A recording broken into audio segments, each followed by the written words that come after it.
Bom, muito boa tarde a todas e a todos. Eu, como sou institucionalista, não sou burocrático, mas sou institucionalista, portanto começo por cumprimentar a Sra. Secretária de Estado, a deputada Helena Roseta e a Presidente do IRU, todos os presentes também, mas por razões que são óbvias para todos, são cumprimentos especiais àqueles que eu apresentei no início. Gostaria de dizer que aquilo que me pediram para fazer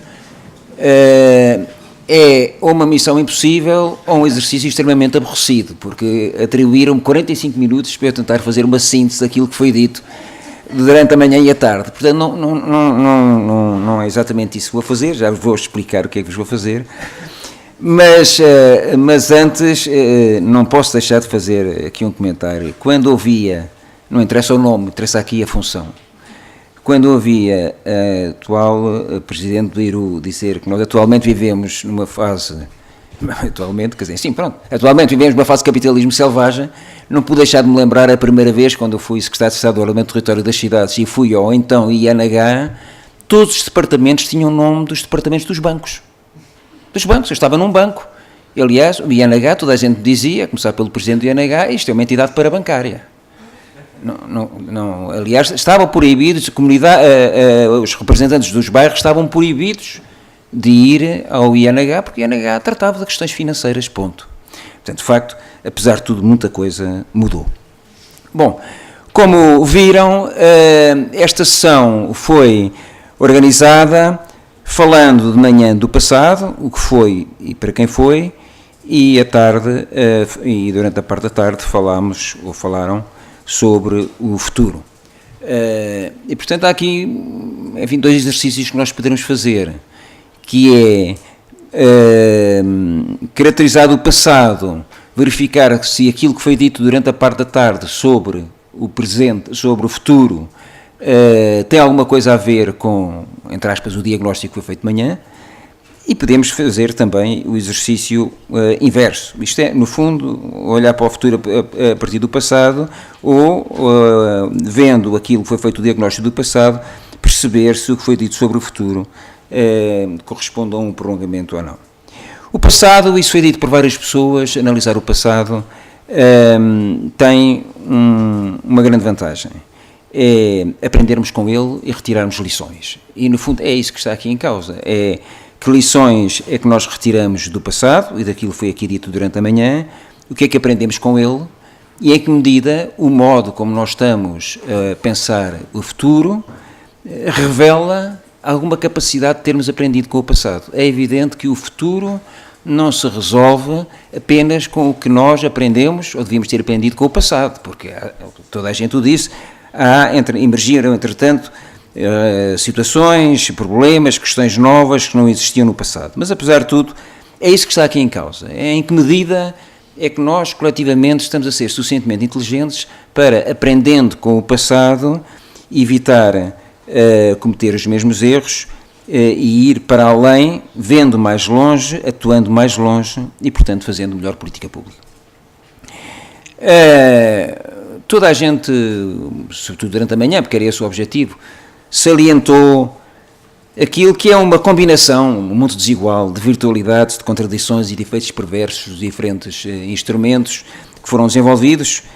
É isso, a nossa vida é essa, todos nós temos virtualidades, contradições e efeitos perversos, só que convém, se estamos a olhar para o futuro e para um futuro melhor, convém afinar uns e tentar minimizar os outros.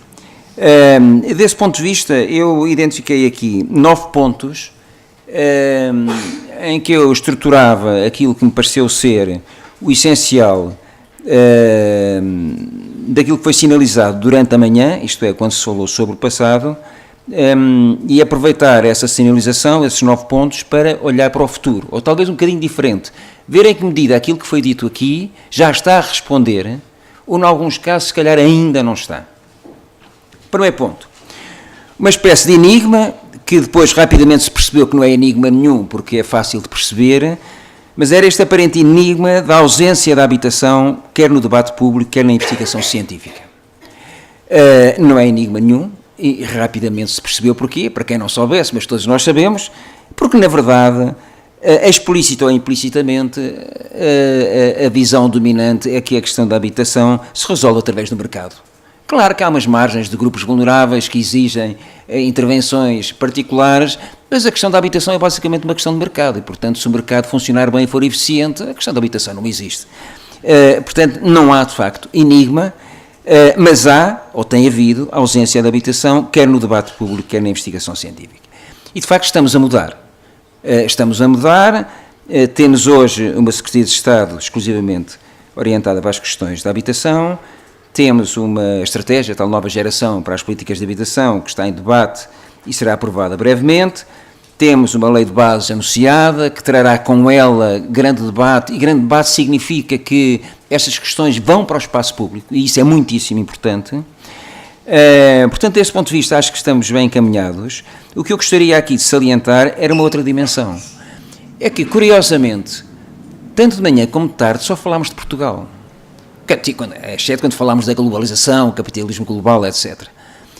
E o que nós verificamos é que, por razões algumas convergentes, outras diferentes, pelo menos naquilo que é explicitado, a habitação também está a regressar, na verdade nunca lá esteve, mas está a regressar está a emergir na política europeia, de forma tímida, mas está a emergir, e isso não deixa de ser interessante. E está a emergir porquê? Está a emergir por várias razões.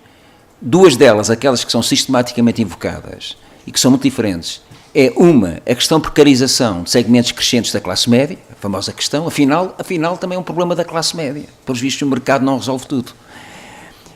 E a segunda questão, completamente diferente, é a questão dos refugiados. Mas, independentemente das razões, o que é importante, do meu ponto de vista, é perceber que não só em Portugal, mas também a nível europeu, a questão da habitação está a emergir no debate político, na agenda política e também na investigação científica. E, portanto, talvez a primeira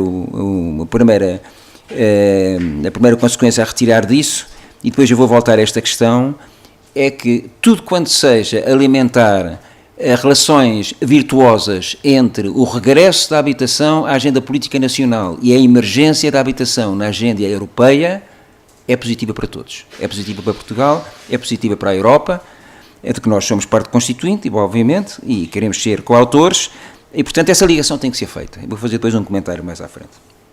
Segundo ponto. Durante a manhã falou-se de muitos instrumentos, programas, o SAL, o PER, a intervenção através da legislação das AUGE, a IBC, BIP-ZIP, falou-se também da política de crédito bonificado. E eu gostaria de retirar daqui, a interpretação é minha, ninguém o disse assim, mas eu gostaria de retirar o seguinte, esta ilação não deixa de ser, por um lado significativo, por outro lado assustador, que a eficácia das políticas, eu estou a chamar políticas, das políticas de habitação, foi sobretudo evidente no caso português, estou a falar de Portugal, ou sob um governo autoritário, ou quando o mercado funciona bem.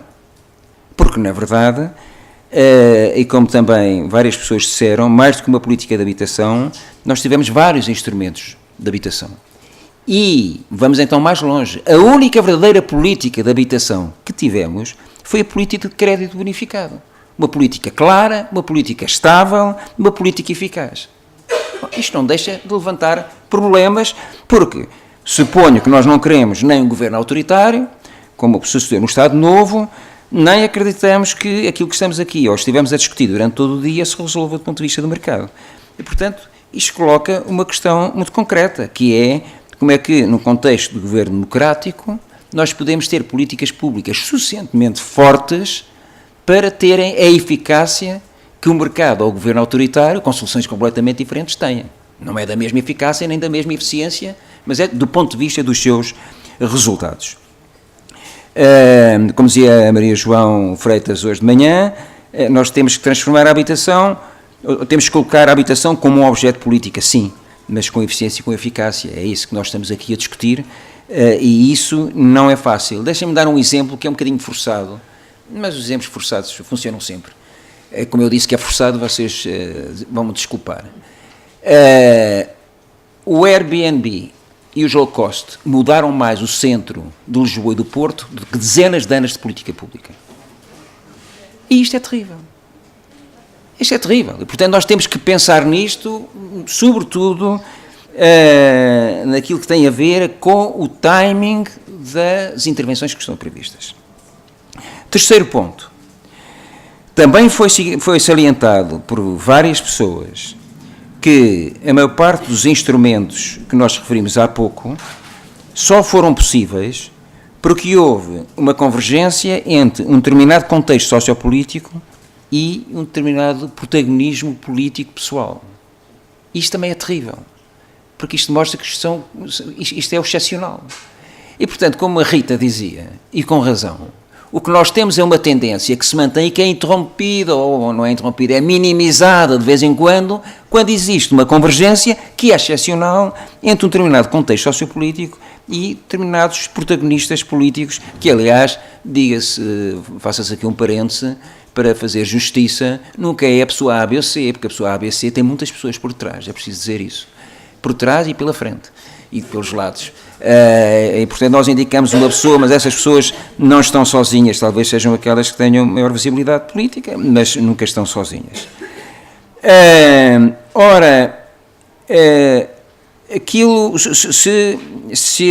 Aquilo que foi feito de mais interessante correspondeu a convergências excepcionais de contextos sociopolíticos e de protagonismo político, isto significa duas coisas, e é a boa notícia e a má notícia.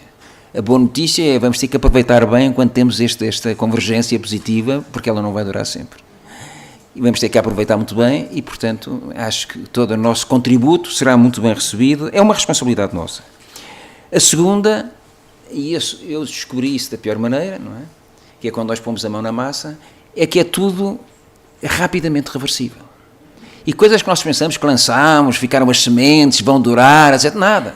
Tudo o vento levou. E por isso estamos cheios de situações em que a reversibilidade, ao contrário do tal discurso da inevitabilidade, tem mesmo que ser assim, não é? Afinal, é tudo muito mais reversível do que parece à primeira vez. Só que o reversível é sempre a favor daquilo que é apresentado como o inevitável. Quarto ponto, a propósito exatamente desta facilidade com que se revertem decisões, orientações, soluções, e, portanto, o que é o mesmo dito de outra forma, esta recorrência da descontinuidade, que tem a ver com ciclos políticos e, muitas vezes, pior que isso, tem a ver com protagonistas dentro do mesmo ciclo político, que ainda é pior.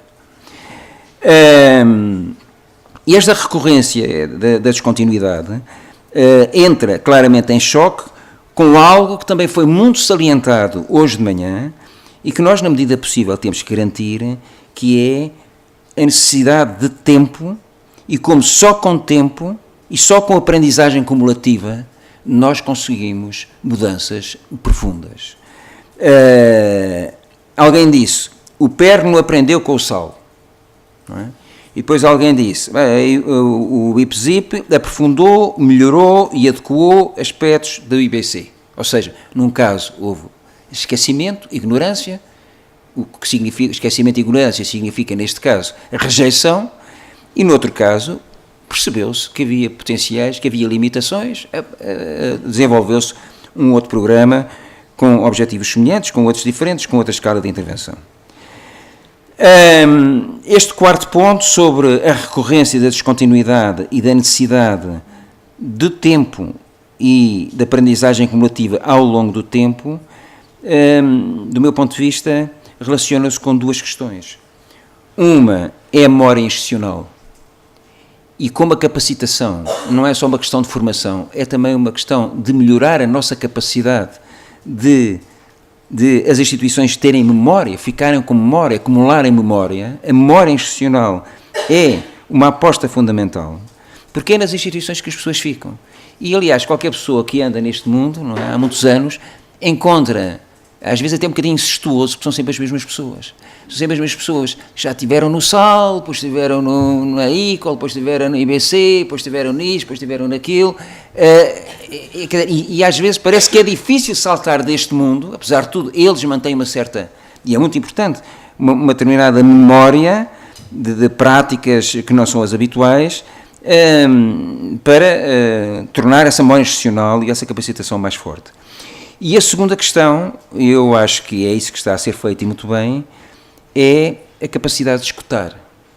A capacidade de escutar é também uma forma de salientar, dar força, valorizar a opinião pública, de consciencializar os cidadãos e, portanto, de aumentar a pressão e de todos nós nos habituarmos a pensar que pressionar os decisores políticos é importante. Portanto, esta é uma questão, digamos, uma lição que nós retiramos do passado, que é o normal, do ponto de vista estatístico, é a descontinuidade. Mas o normal estatístico é uma normalidade, do ponto de vista de uma sociedade que se quer avançar e a robustecer.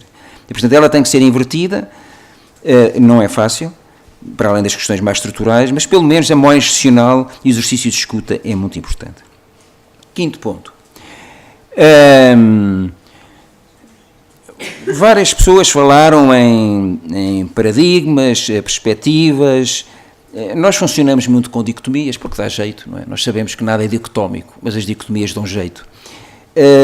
E eu fiz aqui uma lista, aliás, já as conheço, de gingeira. Fiz aqui uma lista de dicotomias e, apesar de tudo, percebe-se que a primeira parte de cada uma das dicotomias forma uma família e a segunda parte forma uma outra família, sendo que nem sempre a dicotomia é perfeita. Que dicotomias é que apareceram? A habitação, a concepção da habitação como um bem, como uma mercadoria, ou a habitação como um direito social? A questão da casa ou a questão do habitat? A visão funcionalista de uma resposta às necessidades ou uma visão integrada e territorial? Uma visão meramente tecnocrática ou uma visão participada e emancipatória? A ideia deste pacote, que é um pacote de valores, de facto, como alguém disse, e de atitudes. O pacote de construção nova, habitação própria, que aliás, esta ideia de construção nova, habitação própria, é quase que diria, para além da questão da financiarização da economia, era quase que faz parte do coração da ideologia da sociedade moderna. Não é? Isto era um sinal de nós sermos modernos, estarmos a desenvolver. Havia muito mais pessoas com casa própria, também com automóvel, etc, etc. E, portanto, esta oposição, construção nova, reabilitação mais arrendamento.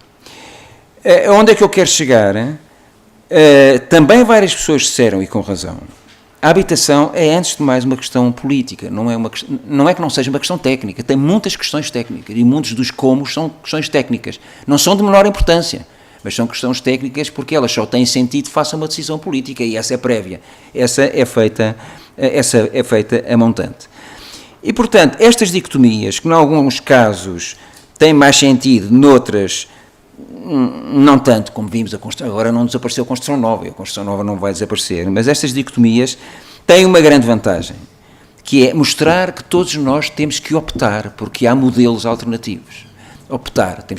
Temos que escolher, essa escolha é política, e essa escolha política depois tem que ter soluções técnicas, os critérios de sinalização, etc, etc, mas essa discussão só tem sentido num contexto de uma determinada visão, e é essa visão que nós temos que esclarecer. E eu creio que isso foi muito evidente ao longo da sessão da manhã e depois dos comentários que se fizeram à tarde, mas repito, a primeira parte, cada uma das dicotomias faz parte de uma família, de uma perspectiva, e a segunda parte das dicotomias faz parte de uma outra, sendo que depois há questões mais ou menos intermédias. O sexto ponto, já falta pouco, são só 9. O sexto ponto, também foi dito várias vezes e com argumentação diferente, isso é interessante, por várias vezes e com argumentação diferente, como a intervenção dominante na área da habitação em Portugal sempre foi acompanhada por uma provisão direta insuficiente de habitação. O que levanta uma questão de financiamento público, de orientação de financiamento público, mas também de escassez de financiamento público. E era aqui que eu queria fazer uma ligação com aquilo que eu comecei por dizer, o meu ponto 1, que é, nós discutimos durante o dia todas estas questões numa visão muito nacional, mas um dos esforços deverá ser exatamente, como eu referi, tentar casar da melhor maneira a nossa agenda nacional, a nossa agenda política nacional, com a agenda europeia. Ora, o que é que acontece? Acontece uma coisa, sobretudo os decisores sabem isso muito bem, que é a habitação não é uma política comunitária. E nós até sabemos porque é que não é uma política comunitária. E só levou um pequeno abanão quando os países de leste mudaram de regime, do leste europeu mudaram de regime, viram-se com o menino nos braços, é com um parque imobiliário enorme, completamente degradado, e então a Comissão Europeia cedeu e diz, bom, nós não podemos intervir na habitação, mas podemos intervir no edificado, através de outras medidas, como a reabilitação, a eficiência energética, etc, etc. E foi isso que foi consagrado no ciclo comunitário anterior e também neste. Onde é que eu quero chegar? Porque a habitação não é uma política comunitária, ela, se quer beneficiar de financiamento público comunitário, também é público, não é? Porque a gente tem a mania de identificar financiamento público com o Orçamento de Estado. O Orçamento de Estado também não pode esticar mais. O financiamento comunitário também é financiamento público. Se nós queremos reforçar o financiamento público no que diz respeito à habitação, algo tem que ser feito, porque aquilo que está a acontecer agora é que a habitação, porque não é uma política comunitária, vai apanhando a boleia de algumas agendas. Alterações climáticas, eficiência energética, conforto térmico, pode-se intervir na habitação, só de bairros sociais, não é? E, portanto, nós temos vários casos destes, onde não tanto a habitação, mas um determinado tipo de edificado, que depois tem a ver com a habitação social ou de interesse social, acaba por poder beneficiar, mas sempre de forma lateral. Ora, há um debate a nível europeu, e nomeadamente no contexto do Comitê das Regiões, isso é interessante ser no âmbito do Comitê das Regiões, que parte de uma postura muito clara. Primeiro, há uma novidade. Estas coisas podem parecer meramente teóricas, mas têm sempre depois efeitos práticos mais tarde ou mais cedo. E os efeitos práticos estamos a falar de uma coisa muito simples, dinheiro. Não é? Começam com uma economia circular, todos esses conceitos que vão aparecendo e depois se traduzem em programas concretos. E há um debate que eu acho que é interessante e que nós devíamos trazer para cá, explorá-lo e, sobretudo, dar contributos para ele. A ideia é o seguinte: primeiro, foi aprovado há relativamente pouco tempo um documento sobre a política social europeia, sobre o pilar social da política comunitária. E isso é novo. Bom, podem dizer, isso é uma narrativa muito curiosa, muito interessante, mais um documento redondo, etc. Mas é assim que a história começa. E há um outro debate que tem a ver com a nova política de coesão. É interessante, a nova política de coesão. Mas a nova política de coesão tem, eu estou a simplificar mais uma vez, duas visões completamente diferentes. Uma é completamente catastrófica para países como Portugal, que é uma política de coesão cada vez mais minimalista, cada vez mais nacionalizada, ou seja, cada vez menos solidária do ponto de vista do espaço europeu. Mas há uma outra linha que está também a debater uma nova política de coesão, em que diz claramente, com o Tratado de Lisboa, a coesão passou a ter 3 componentes: coesão económica, social e territorial. E elas são indissociáveis. E justamente a habitação, não o edificado, a habitação, com tudo o que significa à sua volta, a habitação está no cruzamento desta política de coesão entendida nestas 3 dimensões. E, portanto, se assim é, temos que repensar se a Europa tem uma política de coesão, se ela vai ser, digamos, reforçada ou ligeiramente reformulada ou concretizada de forma diferente. Temos que ver se esse debate não abre novas perspectivas de financiamento da habitação nas suas várias intervenções. Este é um debate que está por fazer. Nós somos pequenos, mas também aqui não há nenhuma inevitabilidade. Nós, em geral, o tal paradigma de bom aluno, nós somos, em geral, os mais rápidos a aplicar aquilo que alguém decidiu externamente, ou aqueles que são os mais dóceis a aceitar aquilo que um funcionário da Comissão Europeia vem dizer que nós devemos fazer no próximo ciclo de programação comunitária. Quem está minimamente informado sabe que muitas das decisões que foram apresentadas por um técnico, era dirigente, está bem, mas é um técnico, um dirigente técnico da Comissão Europeia, durante o processo de negociação do programa, no programa do financiamento comunitário que está aqui em causa, veio dizer que tinha que ser assim, porque se não fosse assim a Comissão Europeia não aceitava. Nós vamos ver o que aconteceu noutros países, e noutros países estão a fazer aquilo que nós, se calhar, deveríamos ter insistido e lutado por, e como aceitámos, porque eram ordens, mais outra inevitabilidade, acabámos por concretizar aquilo que nos foi apresentado.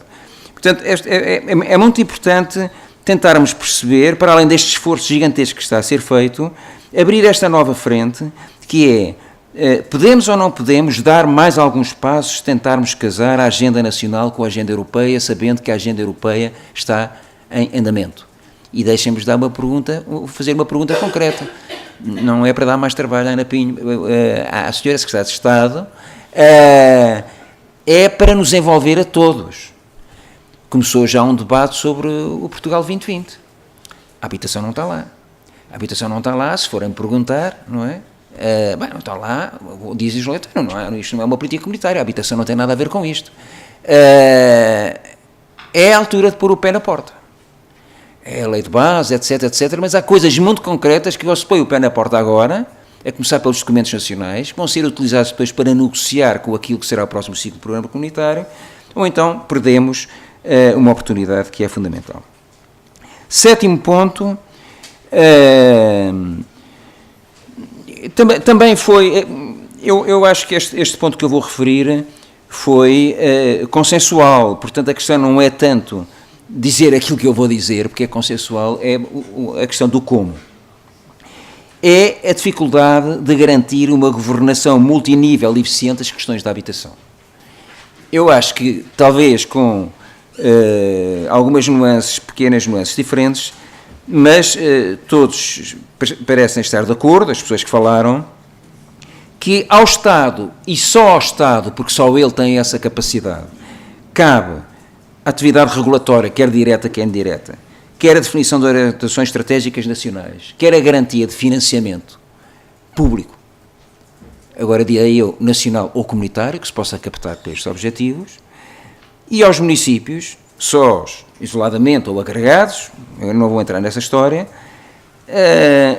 devem ter, como se foi dito, as competências, as capacidades, os recursos, uma estratégia para conseguir concretizar, monitorizar, avaliar aquilo que é feito neste domínio a nível municipal, e eu continuo a acreditar que, de facto, os planos locais de habitação são um instrumento muito útil, porque eles obrigam a olhar estrategicamente e de forma, eu detesto a palavra, mas também não me lembro de outra melhor, quer dizer, lembro-me de outra que ainda é pior, olhar de uma forma sinergética, a outra maneira pior, que era holística, mas de uma forma sinergética, holística ou sistémica é menos má, para a questão da habitação a nível municipal, para não olharmos por segmentos, porque isso não nos permite ter soluções suficientemente fortes.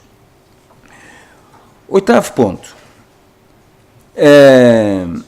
Várias pessoas afirmaram que alguns instrumentos de habitação que foram utilizados no passado contribuíram para aumentar quer a marginalização social, quer a segmentação socio-urbanística. Bom, eu aqui, sim, eu acho que em alguns casos sim, em outros casos não, também foi dito, e estou completamente de acordo, que apesar de todos os efeitos negativos e às vezes perversos, o custo da inação era muito superior ao custo da ação, isto é, o custo de não existir PER, o custo de não existir tudo aquilo que nós gostaríamos de ter sido de outra forma, era muitíssimo superior ao custo. O custo de inação era muito superior ao custo da ação. Mas o que eu quero aqui chamar a atenção é para uma outra questão, e até relacionar com aquilo que o António Guterres disse. Os instrumentos de habitação têm contribuído para aumentar a marginalização social e a segmentação socio-urbanística. Não há uma resposta linear. Nos casos sim, outros casos não. Houve contextos em que isso aconteceu, outros contextos não aconteceu, nos casos começou por não acontecer e depois aconteceu. Isto é complicado, mas isto levanta o problema da monitorização e da avaliação. E o modo, é aqui que eu quero ligar com aquilo que o António Guterres disse, e a nossa própria concepção do que é monitorizar e avaliar. Para além da discussão técnica dos indicadores de monitorização e de avaliação. Ou seja, aquele mapeamento das palavras que o António mostrou, a partir de fontes diferentes, mostra como há realidades percebidas completamente distintas sobre um mesmo bairro. Ora, assim como hoje está, do ponto de vista de narrativa e do ponto de vista de algumas práticas, está relativamente consolidada a ideia de que a concepção, a concretização das políticas tem que ser mais colaborativa, mais participada.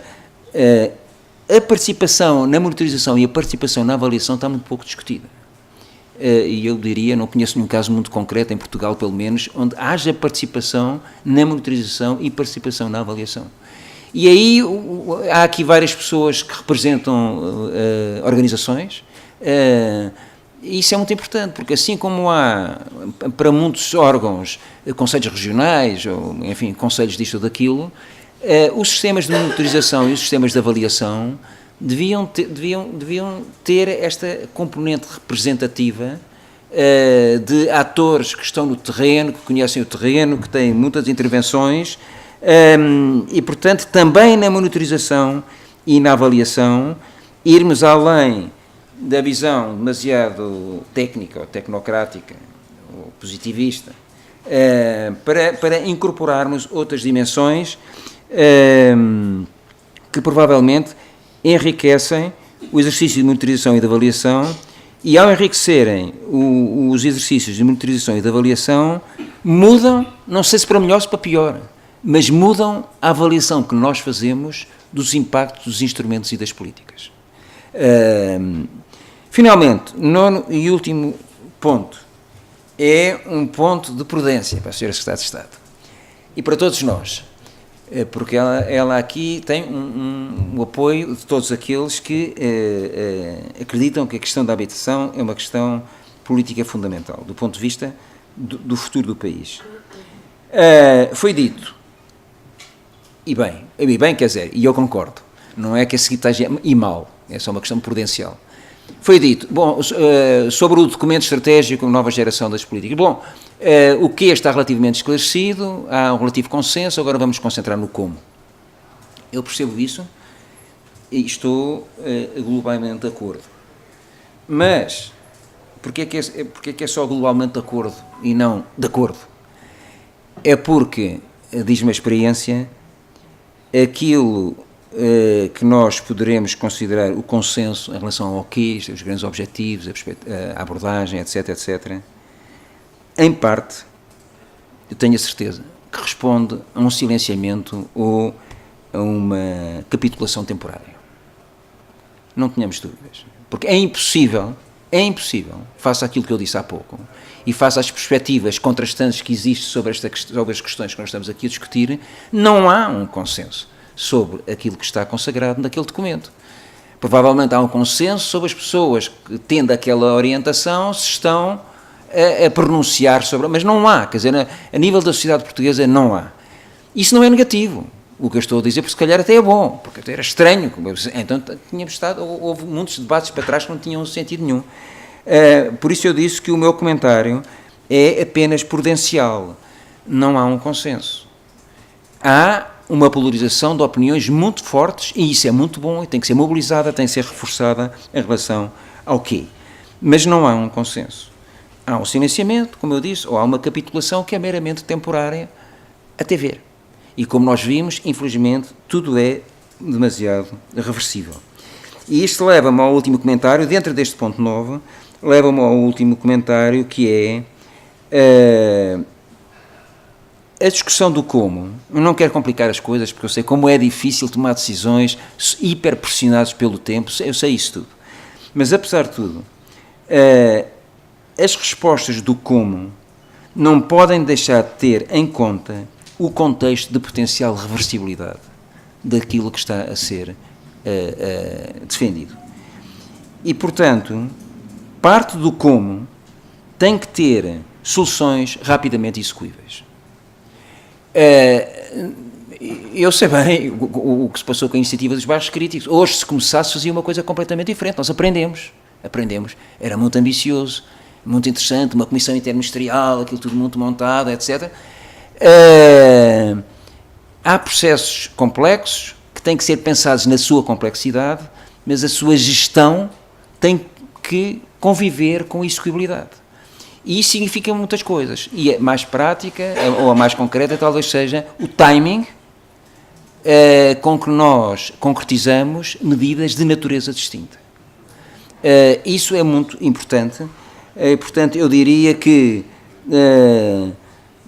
para evitarmos muito aquilo que foi dito durante a manhã e, sobretudo, para evitar, mais uma vez, nós confrontarmos com um contexto que daqui a 5 anos nós vamos dizer, foi excepcional, porque houve um contexto sociopolítico e de protagonismo político que, mais uma vez, foi feliz e permitiu dar um salto, mas depois logo assim foi tudo revertido. Nós não podemos evitar que isso aconteça, mas apesar de tudo, e por isso é que foi a sessão da manhã, nós aprendemos com aquilo que foi o nosso passado recente e, portanto, estamos hoje mais alertas, estamos mais informados, conhecemos mais, vemos mais longe. E sendo assim, este era então o meu último comentário, era não dar de barato que existe um consenso na sociedade portuguesa em todos os seus atores sobre o quê, mas existe um consenso suficientemente forte e polarizável e mobilizável para levá-lo por diante. Mas não é a mesma coisa.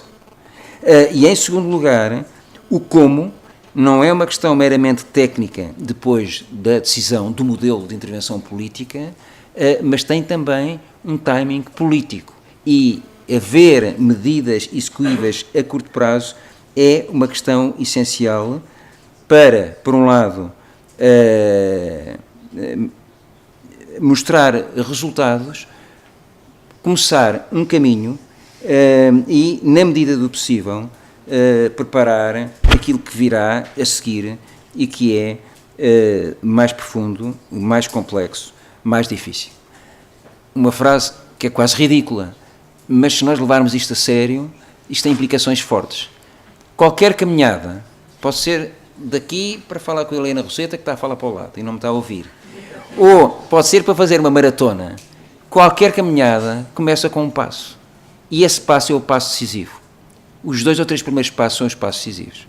Portanto, aquilo que eu diria, para terminar, sobre estes 9 pontos, é que os próximos passos a serem dados têm que ser passos execuíveis, com visibilidade, com resultados, se não imediatos, quase imediatos, são muito decisivos para o traçado do conjunto da caminhada.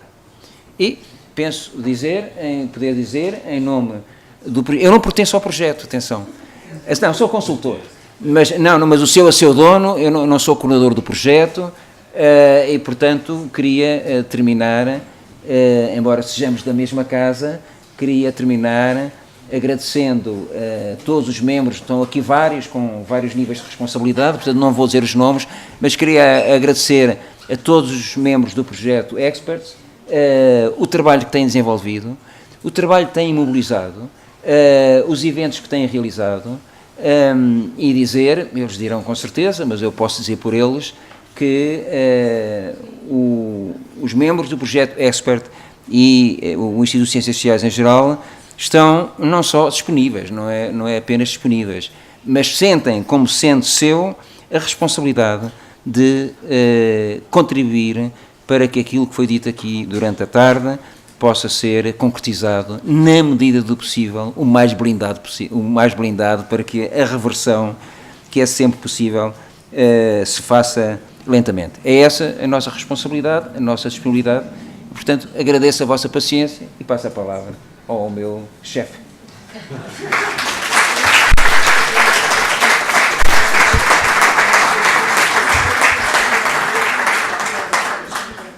Agradeço o Geofrau pela conclusão, foi muito boa para o projeto, foi até poética, a coisa do caminho, etc, etc. Então não tenho mais coisa a dizer, foi um dia bastante longo, então obrigado a todos e até a próxima.